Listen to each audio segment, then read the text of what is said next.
Ed eccoci nel consueto spazio di approfondimento in collaborazione con lo SPCGL, ma questa volta parliamo come capita anche altre volte, con Federconsumatori del Veneto, perché la questione purtroppo emergenziale riguarda in particolar modo il settore delle energie. Rincari spaventosi, i pensionati in modo particolare, chi ha delle pensioni anche più basse o altre spese anche da sostenere, perché ovviamente chi è anziano a volte ha delle spese ulteriori da sostenere, si trovano in gravi difficoltà. Non sempre le famiglie possono essere di supporto e allora, siccome Federconsumatori del Veneto ha anche un settore dedicato alle energie, noi abbiamo il piacere di avere collegata con noi, quindi è come averla qui in studio, Nicoletta Bernardi, che è la responsabile del settore energia di Federconsumatori del Veneto. Ben arrivata qui con noi. Grazie, buongiorno a tutti. Allora, ed è proprio con lei che vogliamo fare un po' il punto della situazione. Da un lato per far capire a chi ci ascolta qual è la situazione, perché tanti hanno veramente dei timori, delle paure, temono anche delle situazioni che possono diventare degenerare. Ovviamente voi non avete la bacchetta magica, però avete in mano una grande conoscenza e quindi potete svolgere attività anche di supporto, di consulenza, che è fondamentale per non commettere errori nei momenti difficili. E infatti il titolo Energia, mercato tutelato o libero, coi rincari, conviene cambiare oppure no, è un po' la sintesi di quello che tanti stanno pensando. Cosa sta succedendo?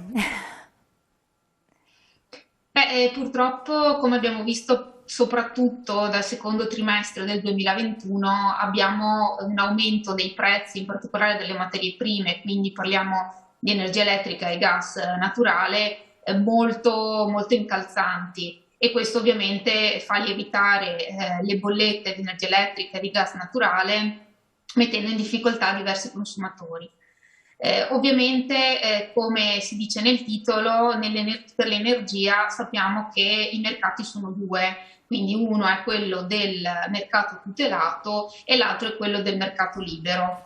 Come ben sappiamo, il mercato tutelato rispecchia il costo vero, diciamo, quello in borsa della materia prima, e viene semplicemente aggiornato dall'autorità trimestralmente, mentre nel mercato libero le aziende sono libere di concordare direttamente con il cliente finale il prezzo della materia prima.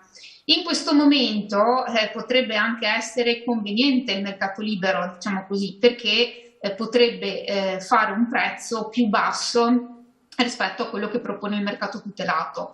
E in alcuni casi lo stanno facendo, non sappiamo per quanto tempo terranno i prezzi più bassi, però qualche azienda lo fa. Il neo, diciamo così, del mercato libero è che il prezzo fisso, quindi che attualmente magari può essere più basso di quello tenuto nel mercato tutelato, è garantito a contratto magari anche per 12-30 mesi, però l'azienda è libera di fare delle modifiche unilaterali del contratto anche prima dello scadere del termine, diciamo, del prezzo fisso. Per cui il consumatore si trova a dover controllare costantemente, oggi ancora più di ieri, la bolletta e gli importi che vengono applicati. Ecco, infatti, adesso qua stiamo vedendo la slide quale mercato, quindi se resta, perché attenzione, non è che uno che è nel mercato libero può tornare in quello tutelato. Se uno esce, sì, o può farlo? Allora, diciamo che è fattibile questa cosa fino almeno a gennaio del 2024, Ecco, quando è questo è stata importante. fissata per l'ennesima volta la fine, diciamo, del mercato tutelato. E quindi per ora attualmente una persona può decidere di passare al mercato libero perché magari trova un'offerta vantaggiosa. Nel momento in cui l'azienda del mercato libero dovesse alzare il prezzo e aumentarlo magari al di sopra di quello che fa il tutelato, può rientrare nel tutelato o semplicemente può provare, si trova male e rientra nel tutelato. Quindi questo fino al 2024, poi ci sarà, Sì. dovrebbe essere il definitivo cambiamento, quindi entrare tutti nel mercato libero, bisogna fare le scelte più opportune. Quali sono un po' le situazioni? Beh, intanto io direi di vedere con una slide, la slide successiva, prezzi al consumo a febbraio, con i dati Istat aggiornati a marzo 2022. Per vedere appunto gli indici nazionali dei prezzi al consumo, quanto è aumentato. Quindi qua abbiamo dei valori veramente spaventosi su base annua, più 5,7% e più 6% su base annua per l'indice Veneto di prezzi al consumo. Perché è un po' più alto in Veneto?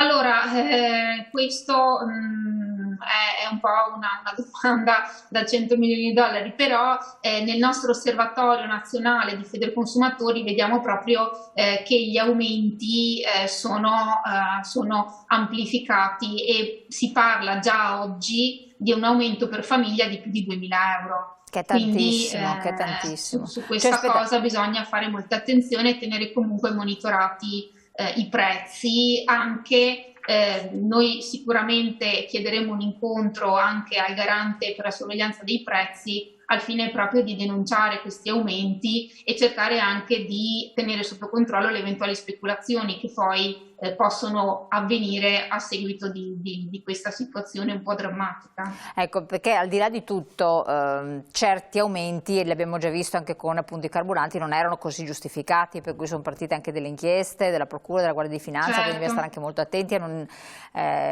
a non imbrogliare le persone. Comunque questo più 5-7%, più 6% sono su base annua dei prezzi al consumo, dei beni al consumo. Viceversa i beni energetici hanno avuto un più 45,9% su base annua, quindi quasi un raddoppio del prezzo. I beni alimentari invece Sì. un 4,6 per ora. Sì, l'energia diciamo che è aumentata a dismisura, tant'è che se andiamo a vedere i prezzi sia del kilowatt che del metro cubo hanno avuto un aumento già dal trimestre scorso, quindi ottobre-dicembre 2021 a gennaio-marzo del 2022 passiamo a dei prezzi che per l'energia si aggiravano a uno 0,20, 0,21 al kilowatt, mentre adesso si parla di 0,35, 0,38, mentre il gas è passato da uno 0,54 a uno 0,92 in questo trimestre. Quindi diciamo che gli aumenti sono molto evidenti. Ecco, noi avevamo appunto la slide che stava dicendo dove c'era scritto beni energetici regolamentati e quelli non regolamentati. Cosa vuol dire? Allora, quindi quelli che hanno una regolamentazione sarebbero praticamente il mercato energetico, quello di riferimento, insomma, sostanzialmente, quindi, mentre l'altro è il mercato libero, Sì, quindi c'è questa leggera differenza. allora, allora, se parliamo di mercato tutelato e mercato libero, la differenza è sostanzialmente il fatto che in quello regolamentato abbiamo appunto il prezzo dettato dall'autorità, e però facciamo anche fatica a stabilire con precisione l'aumento nel mercato libero, perché appunto ci sono svariati contratti, ogni azienda fa diverse proposte contrattuali, però come dicevo prima, loro possono fare un prezzo inferiore di quello dettato in autorità e Ma quindi perché? rientrano in... Esatto, perché possono fare questo prezzo inferiore? Quello che le persone non riescono a capire. Perché è proprio un'organizzazione diversa delle aziende, perché il mercato tutelato ci dà la garanzia di non avere variazioni di prezzo se non gli aggiornamenti trimestrali che l'autorità fa, mentre nel mercato libero, e il mercato libero diciamo che è nato e si vuole lasciarlo solo, ecco, perché per il principio della concorrenza, perché anche se a noi come Federconsumatori pare che già la concorrenza ci sia, perché comunque pur essendoci un mercato di maggior tutela, esistono tante aziende nel mercato libero che comunque sia fanno concorrenza al mercato tutelato che si fanno concorrenza tra di loro. E la loro peculiarità è proprio quella che possono decidere il prezzo dell'energia, quindi possono farlo più alto di quello che impone l'autorità, ma anche più basso se vogliono essere concorrenziali rispetto a quella tipologia di mercato. E quindi questa è la variazione e che le rende concorrenziali, anche se poi, come dicevo, non c'è l'affidabilità nella continuità di quel prezzo che noi abbiamo scelto, perché lo possono variare sia unilateralmente che alla scadenza del contratto, che di solito è 12-24 mesi massimo come prezzo Ecco, fisso. perché poi sappiamo che c'è un prezzo che è quello della materia prima. Il prezzo della materia prima, Sì. se a un certo punto per situazioni internazionali di cui ormai siamo ben a conoscenza dovesse aumentare ancora di più, non è che se ne può sobbarcare l'onere l'azienda che ce lo fornisce, ma deve scaricarlo su qualcuno, per cui per forza a un certo punto dovrebbe ricevere un aumento, no? A Sì, prescindere. infatti io mi chiedo sinceramente, in alcuni casi in cui vedo tutt'oggi delle bollette con un prezzo molto inferiore a quello che impone il mercato di maggior tutela, mi chiedo per quanta buona volontà possono avere le aziende di tenersi i clienti, però per quanto tempo possono sopportare un costo così alto della materia prima e una vendita con un prezzo molto inferiore, per cui dubito che resistano ancora questi contratti super vantaggiosi. A che cosa devono prestare attenzione in modo particolare i consumatori qualora decidessero di cambiare, di passare da un mercato all'altro? Quali sono le attenzioni particolari imprescindibili? Allora, innanzitutto devono tenere presente qual è il prezzo che impone il mercato tutelato oggi, per poi riuscire a fare un confronto e capire se effettivamente il mercato libero gli propone un prezzo inferiore, quindi vantaggioso oppure no. Quindi oggi il primo trimestre del 2022 vede il prezzo della materia energia, quindi il kilowatt, a 0,35 centesimi di euro, mentre il gas oggi è a 0,92 centesimi, 92 centesimi di euro al metro cubo. Quindi, stando questo, poi i confronti sicuramente possono essere sulle clausole opzionali, quindi ci possono essere delle voci aggiuntive che quindi possono essere, una volta mi ricordo nei vecchi contratti di energia ci poteva essere luce ok, gas ok, quindi questi pseudo controlli che Sì. facevano alla caldaia piuttosto che le fughe di gas, cose che in realtà poi non venivano fatte, erano un po' un'assicurazione così virtuale promessa che poi non andava mai utilizzata, però in bolletta aumentavano, quindi soprattutto oggi, anche se sono 5 euro in più al mese, comunque iniziano a diventare un in più inutile e che quindi bisogna fare attenzione a non trovarsi in bolletta. Assolutamente. Ecco, io direi di guardare anche insieme l'ultima slide che ci fa capire un po' a che cosa bisogna prestare particolare attenzione, perché a volte nelle abitudini del quotidiano non ci si accorge che le abitudini di risparmio energetico sono un aspetto fondamentale, quindi cambiare un po' le abitudini, vero? Sì, allora, le abitudini che sono quelle più virtuose, diciamo, per il risparmio energetico, sono quelle che vanno dall'isolamento dell'abitazione, quindi gli infissi, il cappotto eventualmente esterno, tenere una temperatura magari costante che si aggira intorno ai 19-20 gradi, porta al risparmio, come un efficace utilizzo degli elettrodomestici. Quindi può essere fare dei lavaggi a non più di 40 gradi per la lavatrice, a non aprire magari il forno mentre è in funzione, usare la modalità ventilato piuttosto che lo statico e una serie di accortezze tipo le lampadine a risparmio energetico, che quindi sono quelle a LED. Tutto questo insieme mi viene in mente anche spegnere completamente, togliere le spine degli elettrodomestici invece di lasciarli in stand-by, anche questo è un piccolo risparmio ma che poi sommato a tutti gli altri fa la differenza.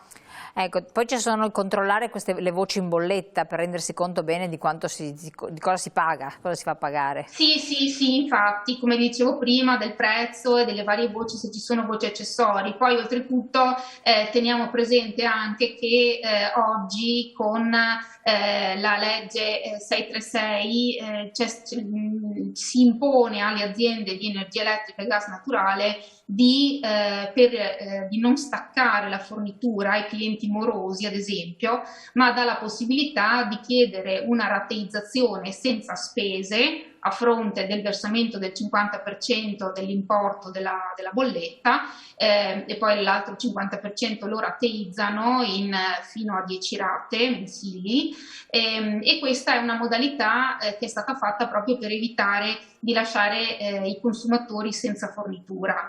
Federconsumatori rispetto a questa legge ha fatto già degli accordi sottoscritti con alcune aziende e con altre ci stiamo lavorando per andare ancora maggiormente incontro ai consumatori e quindi a permettergli di dare un anticipo minore, se non addirittura non dare alcun anticipo, di chiedere la rateizzazione già prima della scadenza della bolletta, quindi per non diventare morosi e magari per riuscire anche a gestire anche più rate a seconda dei casi. E colgo l'occasione in questo ambito di dirci se gli accordi funzionano, perché noi abbiamo pubblicato anche nei nostri siti e nella nostra newsletter le varie aziende che hanno appunto stipulato degli accordi in questo senso, però ovviamente li stiamo monitorando, per cui se dovessero esserci delle difficoltà delle aziende che non li rispettano, ovviamente invitiamo i consumatori a segnalarcelo tempestivamente. Assolutamente. Poi ci ricordiamo un'altra cosa, di verificare il contatore e fare un'autolettura in modo da rendersi conto costantemente di come sta andando la situazione, tante volte ce lo dimentichiamo. E però c'è il diritto ai bonus sociali, questo è un altro aspetto importante, eccolo qua vediamo la nota, prego. Sì, molto importanti perché comunque anche se non sono cifre annuali importantissime, diciamo così, però aiutano comunque i consumatori che hanno un disagio economico. Oltretutto dall'anno scorso non serve più fare una richiesta esplicita, ma basta fare l'ISEE, che viene fatto gratuitamente presso i CAF, e rispetto alla soglia massima di ISEE risultante si ha diritto o meno al bonus che viene erogato poi automaticamente tramite proprio una comunicazione tra l'autorità per l'energia e l'INPS.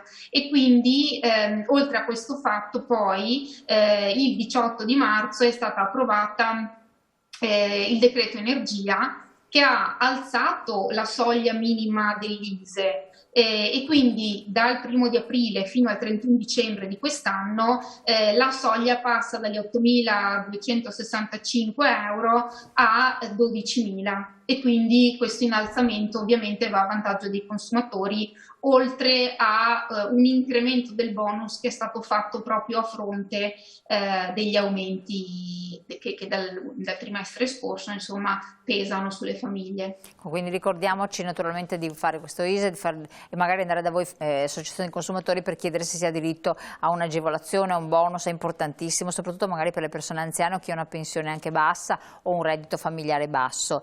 Valutare anche in questo ambito sempre la convenienza sull'offerta, ma porre attenzione particolare alle proposte telefoniche.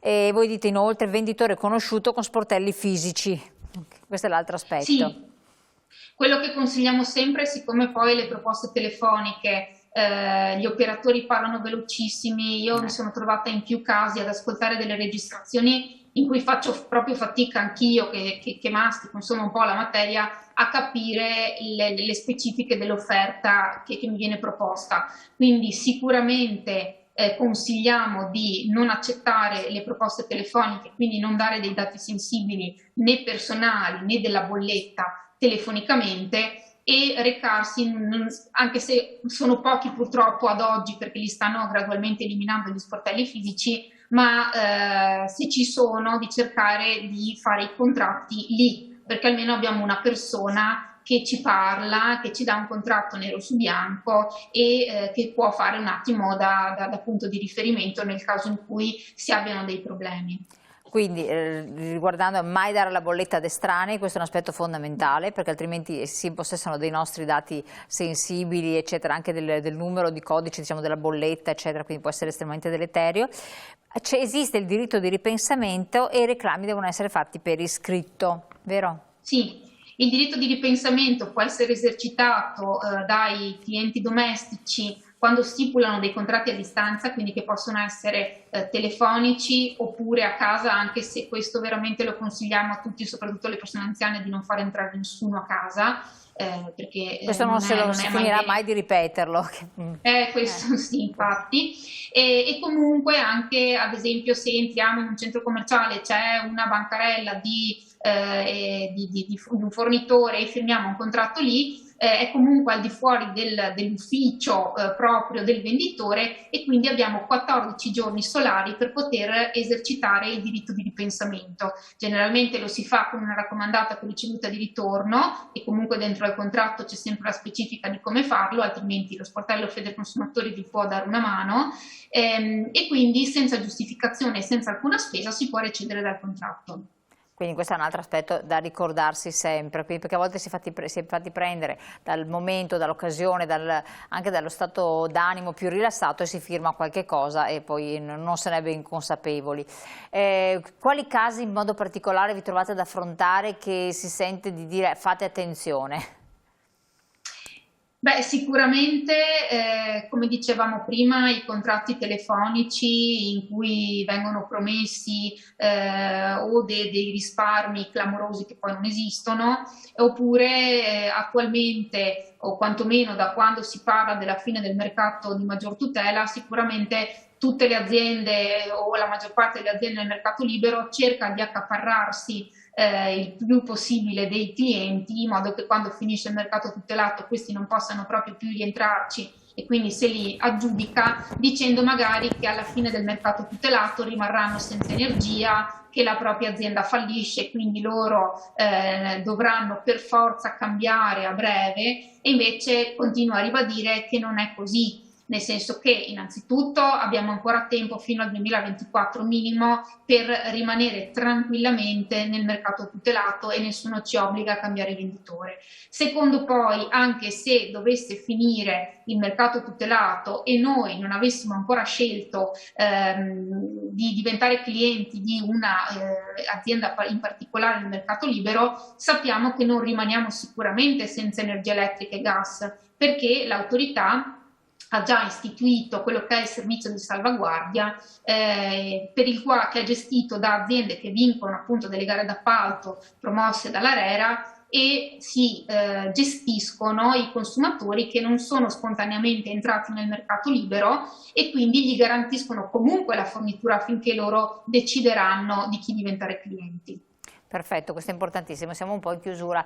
Volevo chiedere questo, la rateizzazione, tanti non riescono a sostenere l'onere della bolletta, chiedono la rateizzazione, come possono fare? Sì, allora la rateizzazione va chiesta in linea di massima entro la scadenza della bolletta. Con le ultime manovre, quindi come vi dicevo prima, con il decreto 636 e con gli accordi che Federconsumatori ha stipulato e stipulerà con le varie aziende, l'obbligo dell'azienda è quello di, prima di mandare un sollecito di pagamento con preavviso di sospensione ad un consumatore moroso, quindi che non abbia pagato una o più bollette, deve assolutamente proporgli una rateizzazione. Allora, per legge loro sono obbligati a proporre una rateizzazione sul 50% dell'importo della bolletta di almeno fino a 10 rate mensili senza interessi. I primi 50% dell'importo deve essere versato subito, quindi abbiamo una rata del 50% dell'importo della fattura e poi l'altro 50% viene rateizzato fino a 10 rate mensili. L'accordo che noi stiamo cercando, gli accordi che noi abbiamo stipulato e stiamo cercando di stipulare con le varie aziende cercano un vantaggio ancora superiore, perché poi con la 636 gli importi delle rate non possono essere inferiori ai 50 euro, e ovviamente sappiamo che si sommano alle successive bollette che non saranno sicuramente di importi migliori, almeno finché gli aumenti non tenderanno a diminuire. E pertanto gli accordi finora stipulati sono a zero anticipo o con un anticipo al massimo del 30% dell'importo della fattura, e poi con una rateizzazione di importi che non hanno un minimo e che possono essere anche per più di 10 rate a seconda dei casi e degli importi delle fatture. Ovviamente ribadisco anche qui, invitiamo i consumatori a segnalarci i casi in cui queste aziende si rifiutassero di fare una rateizzazione come quelle previste dagli accordi appunto sottoscritti, perché li stiamo monitorando, ne stiamo facendo sempre di nuovi e tenendoli appunto d'occhio per capire se questi funzionano, se le aziende rispondono bene oppure no. Chiarissimo. Allora siamo giunti al termine, quindi io la ringrazio tantissimo Nicoletta Bernardi, responsabile del settore energia Federconsumatori del Veneto. Quindi ricordiamoci naturalmente, rivolgetevi all'associazione dei consumatori, Federconsumatori presente sul territorio, vi può dare un'attività di assistenza, di consulenza, prima di intraprendere qualsiasi azione può supportarvi anche nell'eventuale cambio dal mercato tutelato al mercato libero oppure viceversa. In questo momento è anche importante non commettere errori, valutare bene la bolletta, chi non è in grado di farlo si può fare aiutare ed è una cosa anche molto importante. E ricordiamo anche naturalmente per tutti i pensionati che ci sono anche le sedi dello SPCGL che poi possono indicare dove andare, quale professionista consultare, rivolgendosi poi a Federconsumatori naturalmente. Io la ringrazio ancora di essere stata qui con noi, naturalmente di averci supportato in questa. Voi telespettatori lascio invece alla pubblicità, poi ci ritroviamo naturalmente ancora insieme per continuare la nostra trasmissione. A tra poco.